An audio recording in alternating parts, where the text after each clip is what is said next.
But anyway, getting back to the cruise trail. I call it a cruise trail because it's like a wolf cruise trail. One of ours is a square mile and theirs, 100 square miles. And they follow that along looking for vulnerable deer. And it appears they can identify a vulnerable deer by a trail scent or airborne scent alone, or maybe vision, peripheral vision. And so they don't need to be looking all over. They just have to smell those odors arising from trail scent or the airborne scent coming toward them from a deer. And it's, aha, this one's really old, or he's wounded, or maybe he's got arthritis, he's real young, maybe we can catch one of those. He's sick, he's weak because of starvation, like when there's deep snow in the winter. Something has made that deer seem slowed. That's important to wolves because healthy adult deer can outrun wolves. They're faster, especially in forest areas where they can leap over obstacles such as fallen trees and thick brush and water, puddles and streams, whatever. They can leap over, they can go 20, big buck can jump 25 feet, 8 feet up in the air, and the wolves can't do that. That slows them down. So they can discourage pursuit pretty fast in forest areas when they know where to go. And they do it all the time, and because of that, wolves are fortunate to be successful at chasing down a deer 1 of 5 times. And so it's important for them to not waste their time on deer they can't catch. And I think some of those deer know that, so they can't catch me, I don't have to worry. So anyway, I've seen big bucks stand there and just not really concerned about the wolves going by, and the wolves not really concerned about the fact that they know that deer is right there. So, but anyway, so this cruise trail we use. Now, during the hunting season, it's contrary to when we're scouting before, during the hunting season, we don't walk anywhere in the woods except on stand site approach trails and our cruise trail. Nowhere else. So the woods is full of areas for our deer to live without being really worried about us. And that's so important. The bucks stay there, the does stay there, and their family, they all stay there during the hunting season, meaning every day of the hunting season our odds of seeing what we want, a desirable quarry, are as good just as good every day by doing this. If we didn't do this, beginning of day 3, it wouldn't be very good anymore. But by doing this, we're keeping our odds of taking big bucks all the way to the last day of the hunting season. And curiously, we often take deer on the last day. It just seems to happen that way. And it wouldn't happen if we did it any other way, but we get them on that last day, and usually, like I've said before, what we want every year is to take 4 mature bucks. And not necessarily dominant breeding bucks. We're fortunate to get 1 of those here, because there are breeding bucks, and they're especially difficult to get. But we'll settle for a little smaller bucks. They aren't that small. And we've got some dandies on the wall that weren't the biggest bucks in the hunting area. But anyway, so those are the only trails we walk on. Now, we only walk, most of our stand trails branch from that circular cruise trail. And we do that deliberately too. That helps to minimize the amount of trail scent we put out in the woods. Remember, trail scent lasts 4 days, unless it rains or snows meanwhile, at least 4 days. If you keep going back to the same stand site, it's strong the whole time. Every day you go there and around your stand site, it's strong every time. You keep it strengthened. Now the cruise trail is different. That's our main trail to getting to stand site approach trails. And if we don't find the fresh tracks and droppings we want to find along our stand site approach trails, which we often do, then we go to the cruise trail to look for them. Now, lots of good things happen about when we do that. For example, uh, when whitetails along that cruise trail, well, let's talk about how we use the cruise trail, first of all. You know, whether we're going to a stand site or using the cruise trail, we use that wolf ruse of walking nonstop at a moderate pace with their heads pointed at. You don't walk on looking from side to side and stopping and halting and exhibiting hunting behavior. We always walk that way. Now when we go out in the morning, we always go from downwind or crosswind, so we eliminate the chance, and sit crosswind or downwind, eliminating the chance the deer in the area we expect to see them from smelling us. But when you leave there, you're going downwind, of course, that's stand site. But it doesn't matter as long as you keep moving at a moderate pace, non-stop, with your head pointed straight. Just go. Get out of there. If you was hunted a long way, you won't ever see many deer. Oh, there have been times, not many, just a few over a 30-year period where you're walking in this manner and all of a sudden there's a great big buck standing in the trailhead.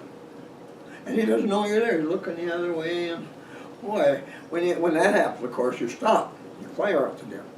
But otherwise, when we're on a cruise trail, and we try to do all of our scouting for fresh deer signs midday, when most deer are bedded, except when there's midday feeding going on, midday. And so it doesn't matter when you're on that cruise trail whether the wind's on your back. The wind direction doesn't make any difference. Or even if deer head can hear you coming or smell you coming, that's almost good, because then they can move aside and they'll stop and cover and wait for you to pass. They'll watch you go by.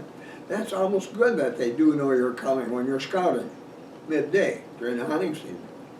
So we go march along that trail, and it's a series of connecting deer trails to start with.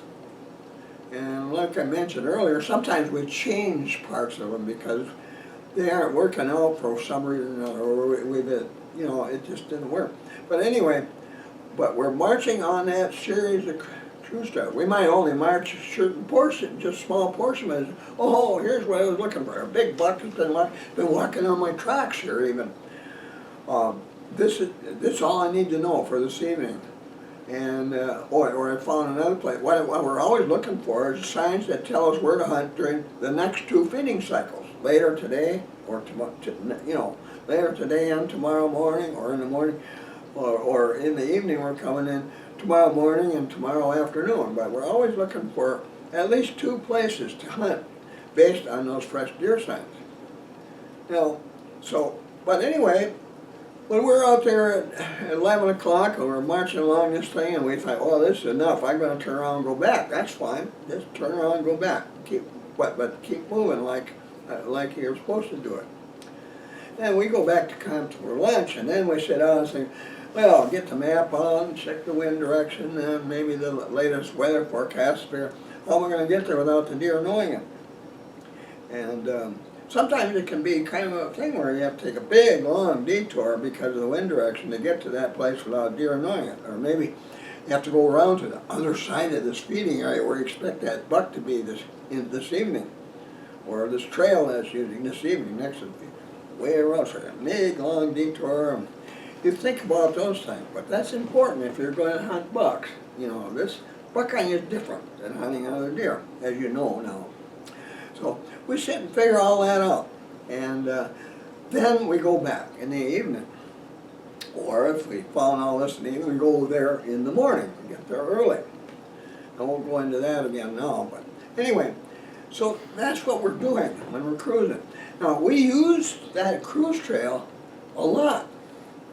Going to stand sites, stand site approach trails, and cruising in search of fresh deer signs that tell us where to hunt bucks next. So we do that a lot. So let's take a minute here. I got my chalkboard handy. Let's talk about this a little bit. Let's say this is a square mile here. It's a buck breeding range. Anyway, let's say we got a trail coming in from the south here. Say, let's pretend that's north. And it goes in here a little ways, and then here's a cruise trail going all the way around like that. And let's say, gee, we got stand-side approach trails going off in different directions around here. All around there, like that. And say, let's say we went here in the morning, and I thought it was going to be really great, and there were fresh tracks, you know, geez, fresh tracks all around here like that, of a buck or doe and heat or something like that, or maybe a ground scrape. And nothing happened. Disappointment. We were disappointed a lot, buck hunting. A lot of times we only get 1 or 2 chances to, there's a big buck. I mean, you know, a nice 8-pointer, or 10-pointer, 12-pointer, 13-pointer, right over there, and you get them. But a lot of times it's just boring as hell, and that's stand hunting for you. And or something happens where, well, it might be that if it was with doe and heat over here, it's no longer in heat when you get there. You know, a few hours later, so now she's done, and now he's somewhere else in the square mile. That can happen. So anyway, we're all done here. So, and we don't find anything along the trail coming back or going in that excites us as far as fresh deer signs are concerned. So we get it back here, and it's 11 o'clock. So what we'll do is we'll start going along this trail here. Now let's say, you know, almost all these trails go to a feeding area. Like say, here's a feeding area. And they aren't necessarily right next to that. In fact, it'd be almost better if it didn't. But it's close. Within 100 yards, 50 yards, it's close. So we're going along this thing here. We're looking for fresh deer signs, and bingo! Here a buck had crossed here earlier, and he was going away from this feeding area. Or he was with a doe, and they were both going away from there. There was with a doe. And let's say, or here's a buck, he was going out of there and he was dragging his hoofs, and he said, oh, he smelled the doe over here, but this is the nearest feeding area, so that's where they're going to be today, so I want to be there. Well, let's say it's north. Well, let's say the wind, let's say it's from the northeast. And so you're thinking now, well, you found that. Now we might just keep going till we're out of sight and then turn around and come back and go back this way, and go back to camp. Or we might continue our way around here, and we might find some other interesting spots, which is very likely because when you use only that trail to go through the woods every day, only that one, you can use it every day, twice a day. But if you only use that, the deer living along that trail will soon realize that. They soon realize they don't have to worry if they're 50 yards off that trail. You're not going to bother them. You're just going walking by like the wolves with your head pointed straight ahead and not stopping. You know, we size up deer signs, fresh deer signs on the fly. Now we've been doing it so many years that if we see some tracks in the snow, we seldom are wrong if we say, oh, those are fawn tracks, or that's tracks of a yearling doe, or that's tracks of a mature doe, 3-inch, maybe a yearling buck. They have same size track. Those are tracks of a 2.5-year-old buck, and those tracks over there are tracks made by a buck that's 3.5 to 6.5 years of age. There's not much difference in the size of the tracks, but there's some difference. If you were to measure them, you'd find them. But those are big tracks over there. So we seldom make an error, and those big tracks here are what always excite us Nordbergs when we find really fresh. That buck is in this area now, today. And if breeding's going on, it usually is when we hunt during our firearm hunting season, is that the nearest doe is the reason that buck is here. And as long as she's in heat, he's going to be here for 24 to 6 hours. 26 hours. So anyway, so we're back in camp now, and we're thinking about this. Here's camp. And we're thinking about that. Well, geez, you can't go in there and go this way, downwind to that stand site. To a stand site you had over here by this feeding area that you maybe selected before the hunting season began. Or maybe it's on a site where you already have one set up there, and it happens to be at a good spot. Oh boy, that I don't have to worry about. I'll just go right to that stand site, and that'll be in a good position for seeing these deer here. But it wouldn't be, because when they come back, they're going to come into the wind, you know. Well, yeah, that's right. These deer, when they come back, they're going to somehow get around to come in from the opposite side. And but anyway, when you go there, it's not good because you're going to be going downwind to get to that stand site. So you can't use it. That's no good. You can't do it. No way. It'd be a big mistake for you to sit there that day. You're excited about hunting there. Boy, we just kind of signed, that's almost a guarantee you're going to get a chance to get a big buck. Almost a guarantee. But if you do that, that's stupid. You can't do that. So what you're going to have to do, well, let's say, well, gee, I can get close. Let's say I had a stand site over here. I can go in this way, be going crosswind, and there won't be fire from over here. And when I get there, I'll pick a spot where I'm going to be really well concealed by natural cover and sit down there on my stool. And you know, I can do this because I'm using a stool. I mean, if you carried in a tree stand and put it in a tree, you know, it would be pretty hard to do that without deer over here hearing you. They hear that kind of sound, you know, or clatter of metal, for example. You aren't going to see any deer in that feeding area that day. You just ruined your chance of taking a big buck.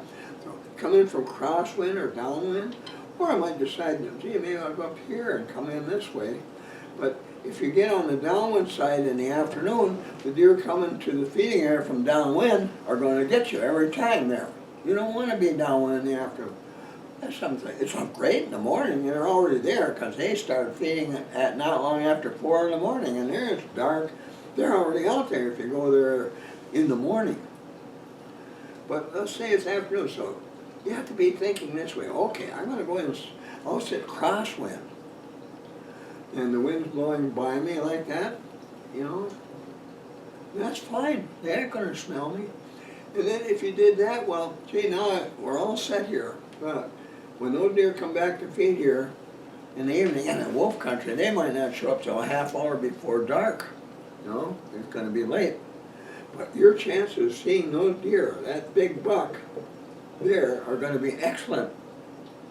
But see, there's all kinds of ways you can make mistakes. But this deer trail, this cruise trail going through this square mile, provides other benefits, quite a few. You know, let's say you found this sign in the evening on the way back to camp. Well, that's a little different situation, and now you're going to have a hard time sleeping until morning. And what you probably want to do is go direct from downwind to this stand site over here by here. Now, whether you have a stand site there or not, that's the idea. You want to go from downwind in the morning because they're there and they aren't going to smell you then coming. Or you could go to this one and maybe sit over here. You know, you have a little ways to go, and where you're well concealed, at least 10 yards back in forest cover, not right on the edge. You want to be in a little ways because that'll be much better than sitting right on the edge, whether in a tree or on the ground. You want to be back in the woods a little ways. So that might be your morning thing. That would be the thing to do. You could use either one of these stand site approach trails to get there, you know, most of the way. But anyway, and if you've scouted this country, you know all about this feeding area. You probably know you've gone and ringed it several times and you found trails coming from every direction. It's like spokes of a wheel to get there, and another trail in the woods all around that thing. So you have a pretty good idea, you know, if you're knowledgeable of the area you hunt, where you're going to end up when you go out there, even if you haven't selected a stand site there yet. But when you do that, you don't mess around. You don't walk all over looking this way and that way. You get close, you from a distance, you look and it's, oh, there's a nice spot. There's a clump of spruces over there. Or there's a whole bunch of hazels thick as hair on the dog's back over there. That'd be a good spot. And a nice big poplar to lean against in there. Just my head showing above them. Or deep grasses. Or there's a boulder. And there's evergreen sticking up on the top, you know, over there. A good place to be, you know. So that's what you got to do. But this trail, you're always not only looking for deer signs, tell you where to hunt next, but you're also thinking about where the devil am I going to sit. It's got to be in a place like that where you know the deer are going to come back. If it's just a trail, if you're walking along the woods and just a trail over here, well, where are those deer going to be on that trail again later in the day or in the morning? Not necessarily. But if it's close to a feeding area, that's a whole different story, because all those deer trails end up there. That feeding area is a bullseye for the deer, for feeding deer, going to that spot. Now, there can be up to 10 feeding areas in this square mile. So you got to know where. But the thing you want to do is, you just don't go to any feeding area unless there's no snow on the ground. And maybe in that case you have to just keep trying feeding areas where does normally you've known those to feed until you finally find one. Well, here's a doe and there's a buck with it, and you'll get it. There's been years like that. But if you got snow on the ground and you can see these tracks clearly in the droppings and whether there's blood in a doe's urine, that kind of thing, then man alive, this gives you tremendous odds for taking a big buck. Now, this trail, all the deer that live the trail, because you never leave that trail in this square mile, except to go on a stand site approach trail, and you do that one day a year, maybe twice at the most, one day. So you go in there and come out, and 4 days and later there's no more human scent on those little stand site approach trail. So it's all clear of scent. So, you know, if you kept going there, it'd be just full of scent for the whole time you're hunting, you know, and around your stand, you know, all full of scent there. So, you know, we don't let that happen. We keep moving. So, and we know the bucks are looking for us. And even if we don't see a damn thing, if we don't see a thing, that's the number one clue that buck already knows we're there and he's already avoiding us. He got us. He maybe got us first 5 minutes we were there, and then he's avoiding us now. Well, that would be a serious waste of time to go back there where you didn't see anything for half a day when you're buck hunting. But anyway, getting back to this, all the deer living around that trail, inside of it, around it, the only thing they know about you is that when you're on that trail, you're walking steady. You're not stopping, you're just looking straight in. You're not hunting. You don't hunt on this trail. And those deer, mature whitetails and youngsters, young ones too, all of them, they come to realize they don't have to worry about you when you're on the trail. And furthermore, when you're on a trail like that, it doesn't matter on that cruise trail, it doesn't matter what direction the wind, or when you're coming out from your stand site heading back to camp. It doesn't matter what direction the wind's blowing, or whether deer ahead can hear you or see you or smell you coming. It doesn't matter. It's almost good they do. Even though, you probably wouldn't see them anyway. It's pretty rare that when you're on the move like that, you're going to just see deer standing out there on one side and just watching you. They'll be in cover probably, or one up ahead, unless it just happened to be that the wind was right, it didn't smell you coming, didn't hear you, and all of a sudden there's a big buck up there. But like I said, that's rare. But when you're on this trail, walking like that, it doesn't matter how often you use it and what direction you're going, and if they hear you coming and they move off and get out of the way so that they don't have to worry, they are not going to be worried about you using that trail. They're going to stay here. It'd be rare that any of those deer will abandon that square mile because you're using this trail. And not only that, and it'd be rare that you're going to ruin a stand site by doing that. You know, like I said, it's pretty hard to get to a stand site without deer within 50 yards at least, or 100 even on a quiet morning, without them hearing you. They might not know for sure what you are, especially if you're moving steadily, not stopping. Of course, you're going to stop when you get to the stand site, and they're going to be really curious then, what's that thinking? Well, 20 minutes go by and not a sound over there. Well, it must have moved away without them knowing it, or it's not a dangerous animal just resting over there, maybe it was sleeping. So pretty soon they're not going to worry about you anymore. Whatever it was, it's harmless. And then you start seeing them.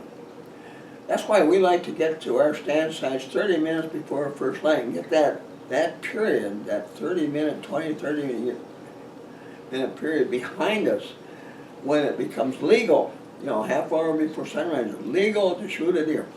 When that moment comes, we want that 30 minutes out of the way. From that moment on, we're likely to see deer that we're very near, or soon will be.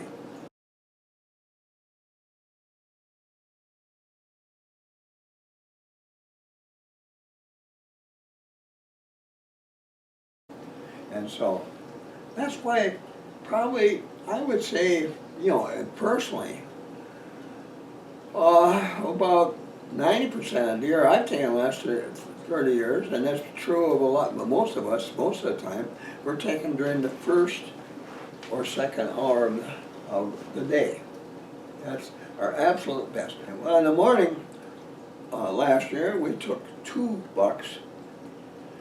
We took 2 in the evening, including the yearling taken by my grandson Tyler, and 1 midday. So there are other periods when you got to be knowledgeable about where to hunt deer.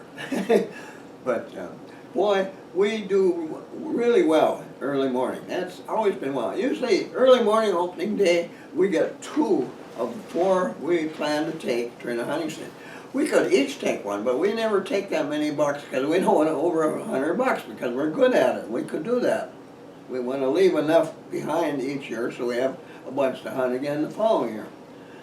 And so, anyway, but when you're doing this, all these deer think you're safe, and pretty soon, some of them, even big, dominant breeding bucks, will regularly walk on a section of trail that you travel often, without worrying about you, because they do it between the periods you normally do this, like from between 11 and noon, or early in the morning going to a stand site, at noon going back to camp, early in the afternoon going back to the stand site, and after dark coming back to camp.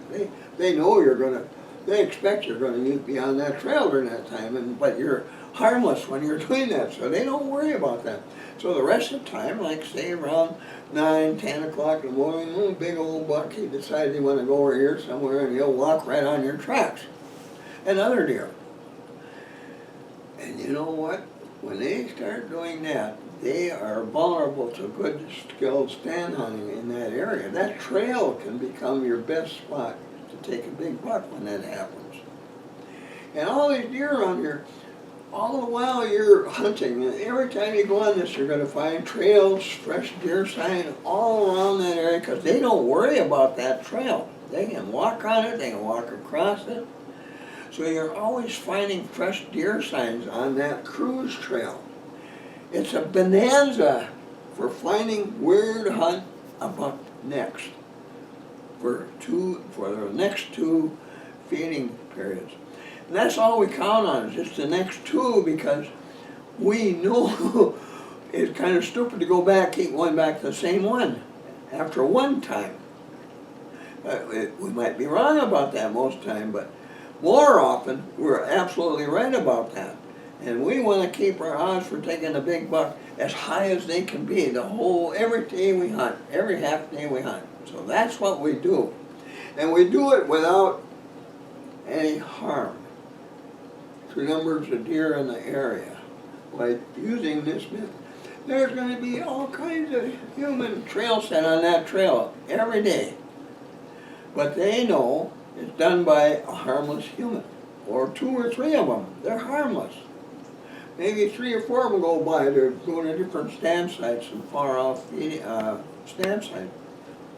But they never stop. They're going with flashlights, and all that early in the dark.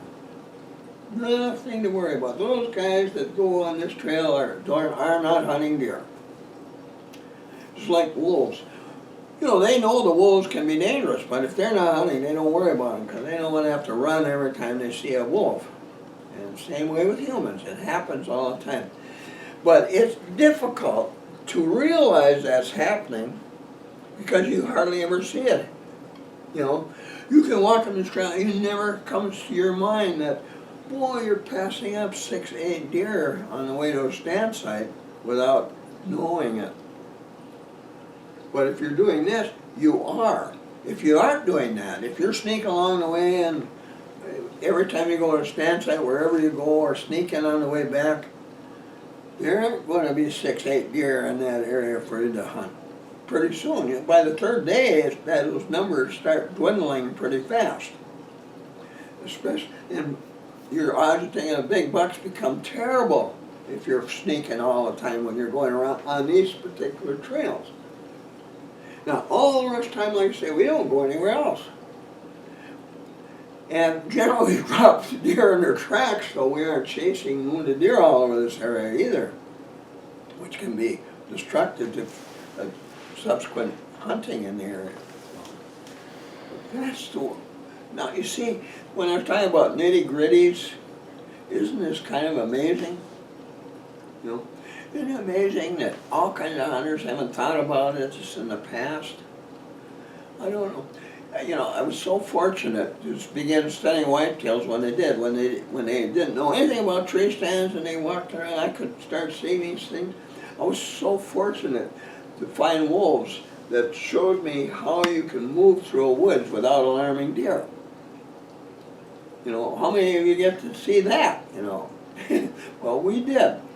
I was so fortunate to give a folding backpack stool a try one morning, the last day of the hunting season in 1990, to hunt a feeding area. And I got a buck right away there in the morning, 7 o'clock.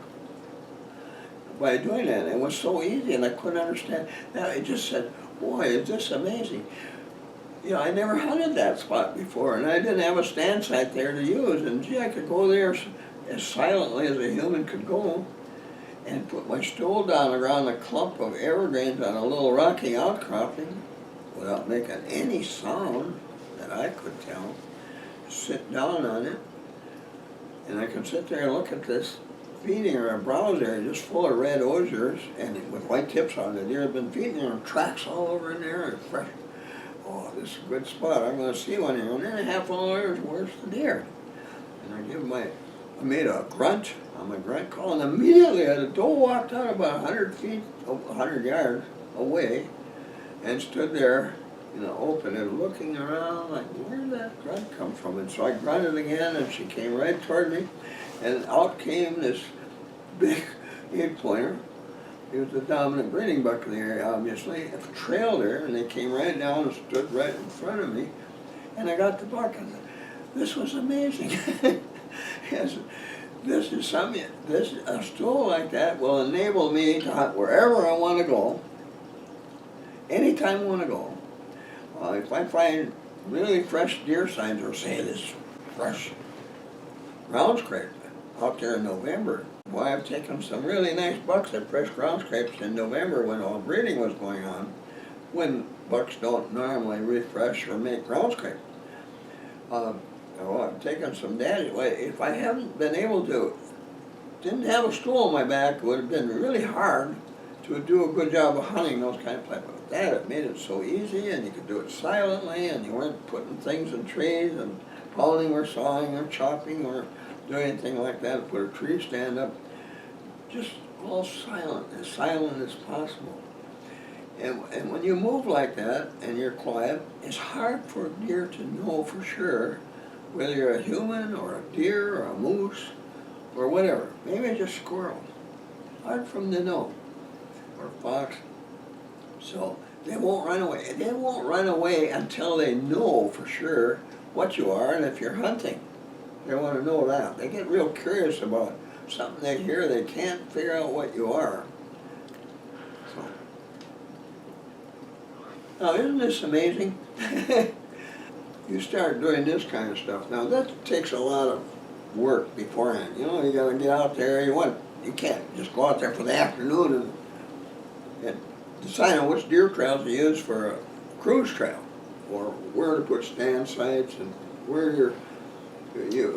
your stand site approach trails will be, where you can get there without being easily seen by deer that might be in the feeding area. You want to have good cover to get there, quietly. And we use dew trails and clean all the brush off them, the dead branches and stuff, so we get there quietly.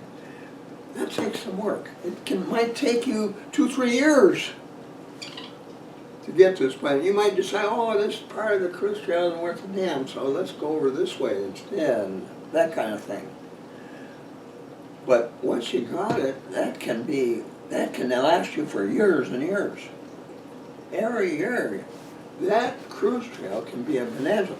You might use different stand sites at different places around there every year, because first, never used before stand sites are the best for taking big bucks. That's always one of our top things when selecting a stand site for hunting big bucks. Never been here before. No reason for that buck that's been avoiding you for 5 years to know you're there, you see? And we do it quickly. A lot of times we don't do any selection. We just say, remember, wow, there's a good spot to sit in that well-concealed and natural cover. And just remember that. That's where I'm going to sit. I'm going to put my stool in there when I get there, in the dark or in the afternoon. So, but if that buck has never found you there before, your odds are really good. If he's found you there before, even if you've only been there once the year before, he's going to be, he can't help but whether it be downwind, past that area from downwind, and give the air a sniff to see if you're there. But if you've never been there before, he's not going to be cautious about doing that. So, okay. Okay, it's time for me to quit. I've talked twice as long as I intended to for this particular presentation. And who knows, we might have to split it here somewhere along the line, make it into two. But thanks again, guys, for watching, and be sure now to get your book. You're going to love this book for decades after I'm no longer here on Earth.